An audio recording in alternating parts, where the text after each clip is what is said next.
2 वर्षापूर्वी पत्नीला न सांगता अचानक गायब झाला। पत्नीला त्याच्याबद्दल काहीच माहिती नव्हतं।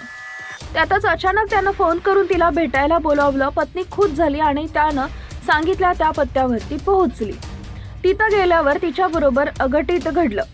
या महिलेला 2 वर्षांनी फोन करून पतीनं भेटायला बोलावलं। ती तिथं गेल्यावर तो एका महिलेसोबत होता। पत्नीनं विचारल्यावर ती गर्लफ्रेंड आहे असं पतीनं सांगितलं। त्यानंतर दोघांनी या महिलेला मारायला सुरुवात केली। तो पुरुष आणि त्याची गर्लफ्रेंड दोघांनी अमानुषपणे तिला मारलं। या घटनेचा व्हिडिओ सोशल मीडियावर व्हायरल झालाय। उत्तर प्रदेशच्या चोपन पोलीस स्टेशन परिसरात राहणाऱ्या या पुरुषानं ऑर्केस्ट्रा डान्सरच्या प्रेमात पडल्यावरती पत्नीला सोडलं। अचानक तिला बोलावून गर्लफ्रेंडच्या कुटुंबासोबत मिळून तिला मारहाण केली। पीडित महिला गंभीर जखमी आहे। 7 लोकांनी तिला चाकू आणि लोखंडी रॉडनं मारलं। तिचा आवाज ऐकून शेजारी त्या घरात गेले। त्यांनी तिची आरोपींच्या मारहाणीतून सुटका केली। त्यानंतर ती पोलीस स्टेशनमध्ये गेली। तिथं तिनं पती, त्याची गर्लफ्रेंड व इतर 7 लोकांविरोधात तक्रार दिली।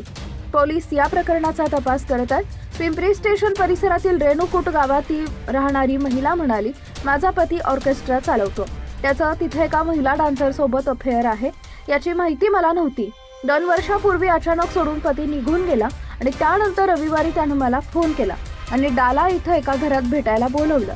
मी तिथं गेल्यावर पती, त्याची गर्लफ्रेंड आणि इतर 7 जणांनी मला मारायला सुरुवात केली।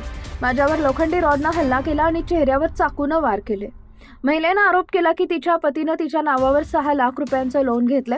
त्या लोनचे पैसे त्यानं भरावा अशी मागणी तिनं केली, पण त्यानं मला मारहाण केली। त्याबद्दल त्याला शिक्षा मिळायला पाहिजे असं ती म्हणाली। पोलीस पुढील तपास करत आहेत।